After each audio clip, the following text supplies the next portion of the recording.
Right now, we're going to talk about setting a beautiful table and doing something maybe extra special for your holiday brunch or your holiday dinner party. Why not make your own holiday Christmas runner? And it's not all that hard to do. The folks at Julie's Sewing Center in Ashwaubenon will show us. Good morning, Amy. Holidays are a great time to set a special table, and this table runner will certainly sparkle any table. It's called a braid runner, and this is the pattern for it. You can make it as long as you want, or you can make it a little bit shorter.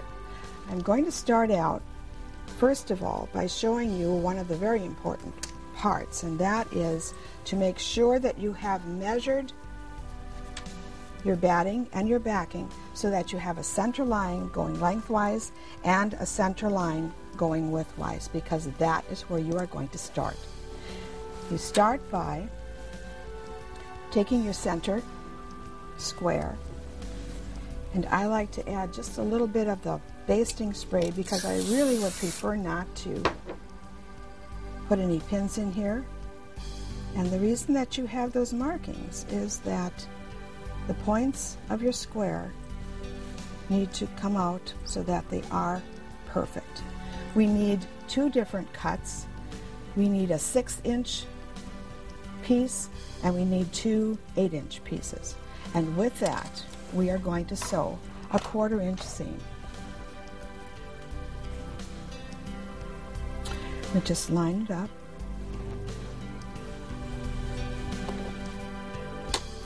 We do not have to back stitch because we will be sewing over this again. We're going to clip our threads, and then we have to do something else, and that is press and fold this over. Now you can take this over to the iron and press it if you want, but I use a fabric marking pen, and what that does is it just moistens this a little bit, and then you take this and finger crease it. You put a couple pins on the ends so that it stays down for you. And then you're going to go to the other side and you're going to do exactly the same thing. You're adding the 6-inch piece first. Now the reason I wanted to go through the second part of this, where we're adding on the 8-inch, is because this is how you go all the way through each layer that you are adding. The 8-inch one starts up here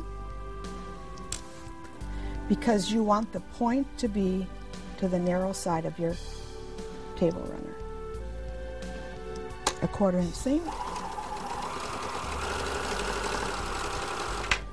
and then this is the last one that we're going to add. Every row that you put on is added exactly the same way, but I do need to show that it's very important that you have this point at the right angle. Trust me, I did it once the wrong way. Once you do it the wrong way, you'll remember how to do it. When you have these all added, this is what your piece is going to look like. As I've made a line here that I can follow because I need to add my first border. And what you do is lay your border, your inner border, along that guideline. I'm going to go just a little bit further. It's okay if I trim it off, but I don't want to come up short. What we're going to do then is put this underneath our machine and once again sew a 1/4-inch seam. We will continue sewing this on both sides and on the points. So when we're done, our piece is going to look like this.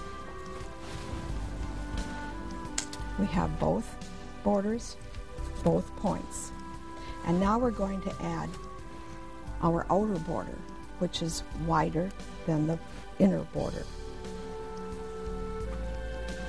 We don't have to mark anything here because this is our straight that we're going to follow.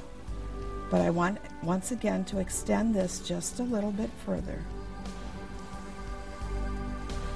So this is what we're doing again, adding the 1/4-inch seam. When we are done, this gets folded over and pinned, and this is what we wind up with.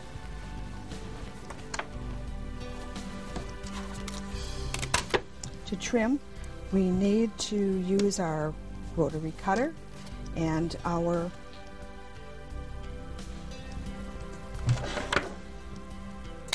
ruler.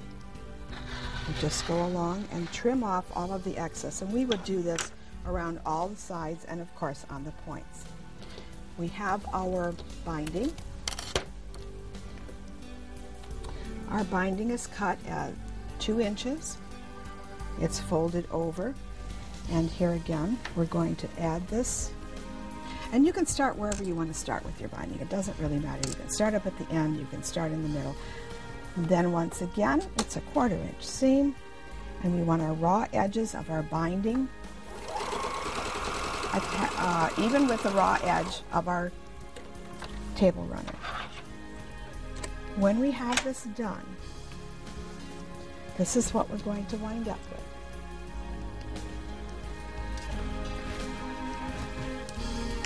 Now, our binding goes on here, but we don't want it to be really, really wide. So what we do is we bring it around to the back side, pin it, and then we do hand sewing and stitch it all the way around.